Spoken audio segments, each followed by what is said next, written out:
تبت یدا ابی لہب وتب ما اغنی عنہ مالہ وما کسب سیصلی نارا ذات لہب وامرأتہ حمالۃ الحطب فی جیدها حبل من مسد۔ آمنت باللہ، صدق اللہ مولانا العظیم۔ معزز و مکرم سامعین، کروڑا بار شکر ہے اس پروردگار عالم کا کہ جس نے آج کی صبح میں پھر سے زندگی عطا فرمائی اور ہمیں یہ سعادت اور توفیق دی کہ ہم اپنے پروردگار کے ہاں آ کر سجدہ ریز ہوئے۔ سورۃ اللہب،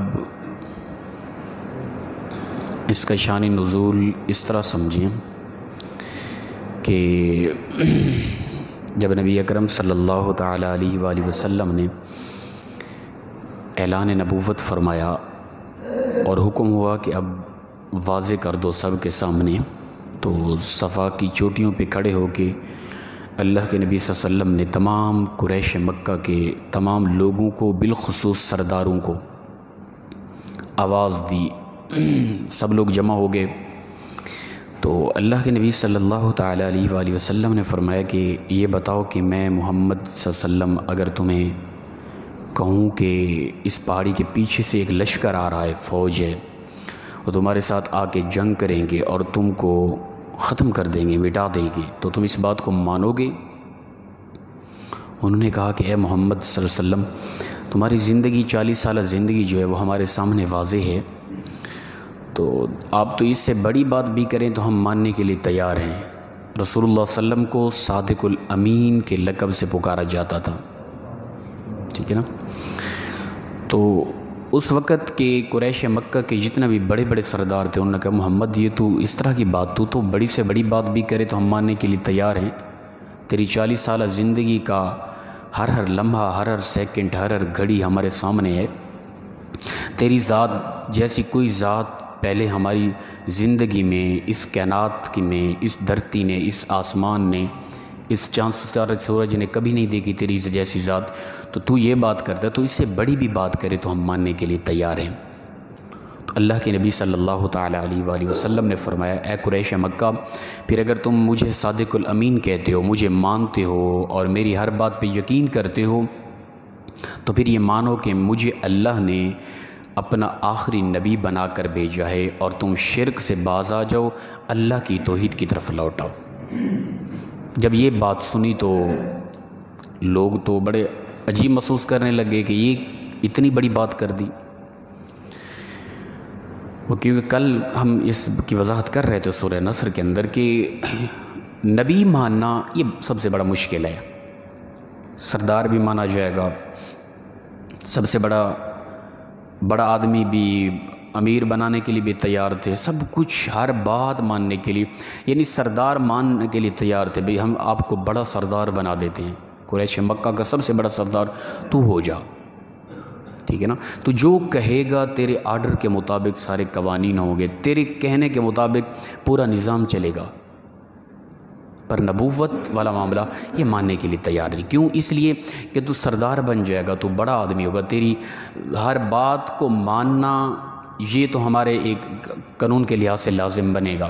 اگر ہم انکار کر دیں گے کون سا ہم کافر ہو جائیں گے؟ اور اگر تو سردار بن جائے گا تو تیری ہر مانی ہوئی کہی ہوئی بات ہر ایک پر فرض تو نہیں ہوگی نا، تیری بات کا انکار بھی کیا جا سکے گا، تیرے خلاف احتجاج بھی ہو سکے گا، تیری ایسی کوئی بات جو ہمیں پسند نہیں ہوگی احتجاج کر کے ہم اس کو تبدیل کرا سکیں گے۔ اگر نبی مان لیا تو پھر تو تیرا آرڈر اگر ہوا کہ اپنی ذات کو جلا دو، جلا دینا فرض عین بن جائے گا۔ تو کہے اگر کہ اپنی گردن اپنے ہاتھ سے کاٹ دو، اپنی گردن اپنے ہاتھ سے کاٹنا فرض عین بن جائے گا۔ تیرا ہر حکم فرض، پھر ہماری اپنی ذات، ہماری زبان، ہمارے ہاتھ، ہمارا دماغ، ہمارا عقل، شعور، یہ ہمارے کنٹرول میں نہیں ہوگا، بلکہ یہ سب کچھ تیری زبان کے ماتحت چلے گا۔ جو تو کہے گا تو ہم سانس لے سکیں گے، تو حکم نہیں کرے گا، ہم سانس روکنا ہم پر فرض عین بن جائے گا۔ نبی ماننا بہت مشکل ہے، تو سردار بن جا، تو امیر بن جا، جو تو حکم کرے ہم ماننے کے لیے تیار ہیں۔ نبی جب کہا کہ میں اللہ کا نبی ہوں، اس وقت لوگ تڑپ اٹھے۔ ابو لہب نامی شخص، اصل اس کا نام عبد العزیٰ تھا، ابو لہب نام نہ تھا۔ لہب کہتے ہیں یعنی آگ کے شعلے کو لہب کہا جاتا ہے، یعنی اس کا رنگ خوبصورت تھا، ٹھیک ہے نا، تو اس بنا پر اسے ابو لہب کہا جاتا، یعنی اس قدر رنگت والا، ایسا خوبصورت کہ خوبصورتوں کا بھی باپ، اس لیے اسے ابو لہب کہا جاتا تھا۔ اور اس کے یہ لقب یا کنیت ہے، اس سے اس کو خطاب کیا گیا۔ اس کا اصل نام جو عبد العزیٰ تھا وہ اسی لیے نہیں کیا گیا کہ عزیٰ بت کا نام تھا۔ عبد العزیٰ کا مطلب ہے کہ عزیٰ کا بندہ، تو یہ تو شرکیہ جملہ ہے، شرکیہ نام ہے، تو قرآن تو شرک کو روکنے کے لیے آیا ہے، تو اس کا جو حقیقی نام رکھا ہوا تھا اس سے نہیں بلکہ اس کی اس کنیت سے اللہ تعالی نے خطاب دیا۔ جب رسول اللہ صلی اللہ علیہ وسلم نے کہا کہ پھر میں اللہ کا نبی ہوں، مانو مجھے، تو یہ ابو لہب اس نے کہا کہ عجیب بات ہے، اس لیے تو نے ہمیں بلایا۔ آگے اس نے غلط الفاظ بولے، الیاذ باللہ من ذالک، نقل کفر نباشت۔ اس نے کہا کہ اے محمد تو تباہ ہو جائے، تیرے ہاتھ ٹوٹ جائیں، تو نے اس لیے ہمیں بلایا کہ تو ہمیں بتایا کہ تو اللہ کا نبی ہے، تجھے اللہ نے نبوت عطا کر دی، ہم بڑے سردار تھے، ہم تیرے بڑے ہیں، ہمیں نبوت عطا کیوں نہیں کی گئی؟ تو رسول اللہ صلی اللہ علیہ وسلم نے ان کے اس غلیظ قسم کے الفاظ کا کوئی جواب نہ دیا، رسول اللہ صلی اللہ علیہ وسلم خاموش ہو گئے۔ فی الفور اللہ کی طرف سے جواب آیا، اے محبوب یہ آپ کا دشمن ہے، اس نے جو آپ کے متعلق لفظ بولے خود پروردگار کہتا ہے، انہیں کہہ دو تبت یدا ابی لہب و تب، تیرے دونوں ہاتھ ٹوٹ جائیں، تو 2 مرتبہ تباہ ہو جائے۔ ابو لہب تو میرے محبوب کے بارے ایسی بات کرتا ہے، ما اغنی عنہ مالہ وما کسب، تیرا مال اس کا مال اس کو کچھ بھی نفع نہ دیا، اسے جو کچھ اس نے کمایا تھا، ٹھیک ہے نا۔ ایک تو 2 مرتبہ تباہ، تیرے ہاتھ ٹوٹ جائیں، جو کچھ تیرا مال ہے، یعنی اس کے پاس جو کچھ بھی مال و متاع تھا اس نے اسے کوئی نفع نہ دیا، جو کچھ وہ کماتا رہا۔ سیصلی نارا ذات لہب، ان قریب تجھے سلگتی آگ کے اندر پھینک دیا جائے گا۔ اور پھر اسی طرح ہی ہوا، غزوہ بدر کے 8-10 دن کے بعد اس کی موت واقع ہو گئی، ٹھیک ہے نا۔ موت اس طرح واقع ہوئی کہ اچھا ہاتھ ٹوٹنے سے مراد یہ بھی ہے کہ یہ بڑا آدمی تھا، اور غزوہ بدر کے اندر اپنا قریش مکہ کے بڑے بڑے کفار جو سردار تھے نا وہ سارے مارے گئے، اب یہ تنہا رہ گیا، اور اس پریشانی میں بھی اسے اور ایک مرض بھی میں یہ مبتلا ہو گیا تھا، اور یہ ایسی حالت میں مرا کہ یہ پڑا رہا کئی دن تک۔ جب بدبو پھیلنے لگی تو لوگوں نے ان کے بیٹوں کو تانے دیے، پھر انہوں نے کسی طرح اس کی تدفین کا معاملہ کیا تھا، اس کی یہ حالت ہوئی۔ تو اللہ تعالیٰ فرماتے ہیں وَامْرَأَتُهُ حَمَّالَةَ الْحَطَبِ، اور اس کی عورت جو اس کی بیوی ہے وہ گٹھلی اٹھانے والی ہے، لکڑیاں اٹھاتی تھی، وہ آ کے راستے میں پھینکتی تھی رسول اللہ صلی اللہ علیہ وسلم کے یہاں، بھئی گزریں گے کانٹے چوبھیں گے رسول اللہ صلی اللہ علیہ وسلم کو، یعنی دشمنی کا عالم اس حد تک کا تھا۔ فی جیدہا حبل من مسد، اور اس کی گردن میں مونچھ کی رسی ہے، وہ لکڑیاں اٹھا کے آ رہی تھی تو وہی جو رسی سے باندھ ہوئی تھی وہی اس کی گردن میں اڑ گئی، وہیں پہ وہ تڑپ تڑپ کے مر گئی۔ تو اللہ تعالیٰ اپنے محبوب صلی اللہ علیہ وسلم کے دشمنوں کو معاف نہیں کرتا۔ جو نبی کا گستاخ ہے، نبی کا دشمن ہے، ٹھیک ہے نا، اس کی معافی نہیں ہے، بالکل ہی یاد رکھیں۔ بخشش ایک الگ چیز ہے، ممکن ہے وہ توبہ کر لے، پکی توبہ کر لے، اس کی بخشش ہو جائے، اس کی معافی نہیں ہے۔ آپ لوگ سوچیں کہ بھئی بخشش اور معافی میں کیا فرق ہے؟ بخشش اور معافی میں فرق یہ ہے، کسی نے بھی اللہ کے نبی صلی اللہ علیہ وسلم کی گستاخی کر دی تو اس کا قتل لازم ہے، میں اور آپ نہیں کریں گے، یہ حکومت وقت کی ذمہ داری ہوتی ہے، جس طرح کہ ہمارے پاکستان کا قانون ہے، ٹھیک ہے نا، اس قانون کے تحت حکومت پر لازم بنتا ہے کہ وہ کرے، میں اور آپ کریں گے تو معاملات خراب ہو جائیں گے، یہ شریعت بھی اجازت نہیں دیتی اس طرح فی الفور۔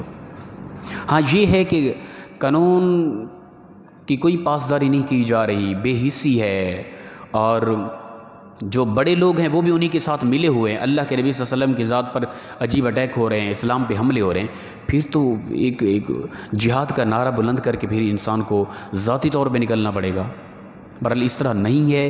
ہم یہاں ملک پاکستان یہ امن والا ملک ہے، قوانین ہیں اس کے. اس ملک کے اندر اگر ہم کوشش کریں اس طرح کے معاملات کے متعلق کیسز کے ذریعے لڑ کے ہم ان لوگوں کو کیفر کردار تک پہنچا سکتے ہیں جو اس طرح کی خباثتیں پھیلا رہے ہیں. ہمارے یہاں ملک کے اندر قوانین ہیں. وہ ایک الگ بات ہے کہ حالات ٹھیک نہیں ملک کے، تو اس کی معافی نہیں ہے کسی لحاظ سے بھی.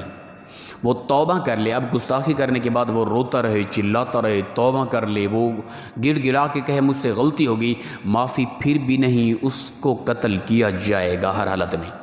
ہاں یہ الگ بات ہے اس کی بخشش ہو جائے، اللہ تعالیٰ اسے معاف کر دے. بخشش اور معافی میں یہ فرق ہے.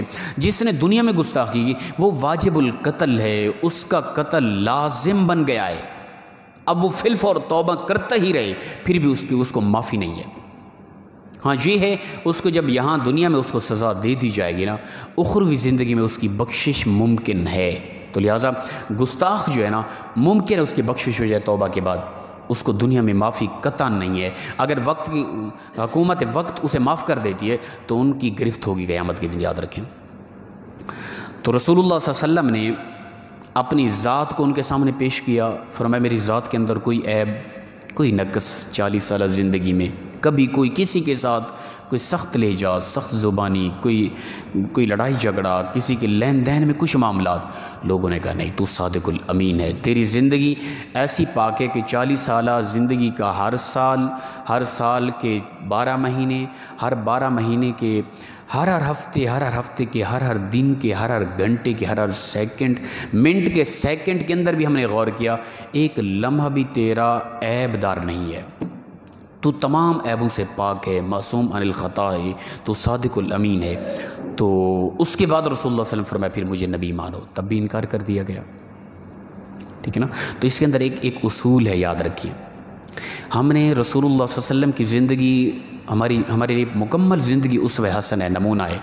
یہ نہیں کہ اعلان نبوت کے بعد 40 سال کے بعد 63 سال تک جو 23 سالہ زندگی ہے، نبوت کا اعلان نبوت کے بعد کا پیریڈ، صرف یہ نہیں ہمارے لیے اسوہ حسنہ. رسول اللہ صلی اللہ علیہ وسلم کی پیدائش سے ظاہری زندگی کے آخری لمحات تک ٹوٹل زندگی ہمارے لیے اسوہ حسنہ ہے، یاد رکھیں.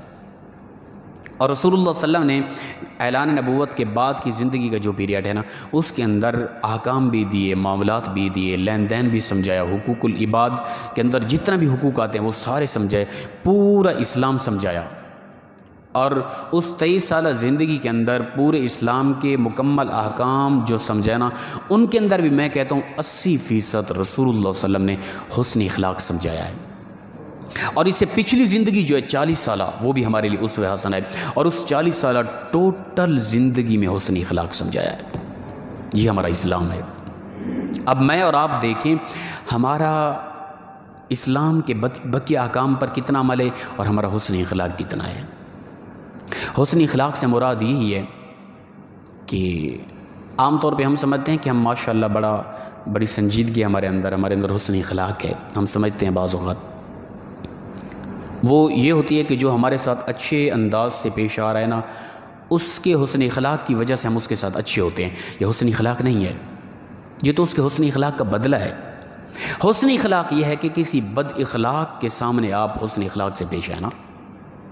ایک بندہ میری عزت کر رہا ہے، میں اس کی بے عزتی کروں گا؟ نہیں، میں بھی اسے عزت دوں گا.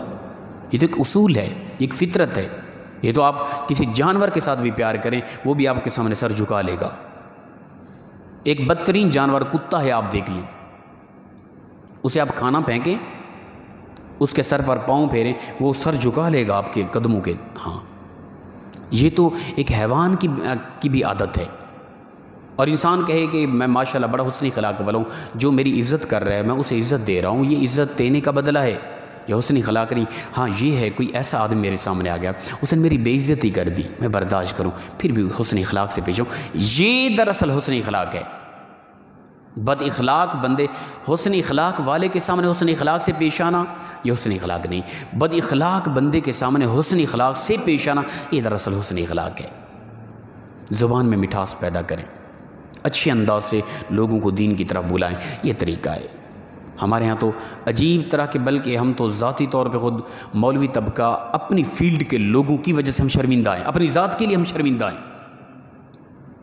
جو حقیقت ہے نا، ہر ایک کی بات نہیں کر رہا، اچھے لوگ بھی ہیں، اور اکثریت جو ہمارے اس فیلڈ کے ممبر و محراب پر بیٹھ کر گفتگو کرنے والے ہم لوگ ہیں نا، ہم حسن اخلاق کا درس دے نہیں سکتے اس دور میں، کیونکہ ہمارے اندر حسن اخلاق نام کی ذاتی طور پہ آپ سن لیں، سوشل میڈیا کے ذریعے آپ سن لیں، دیکھ لیں مولوی طبقے کے اندر ممبر پر بیٹھ کے کس قدر حسن اخلاق ان کے. ہاں تو لہذا خدا را میں یہی کہوں گا، اسلام کی جو مین اساس ہے، اسلام کی جو بنیاد ہے، اسلام کی جو حقیقت ہے، اور اسلام جو 99% اسلام ہے نا، وہ حسن اخلاق ہے، وہ انسانیت سے پیار ہے.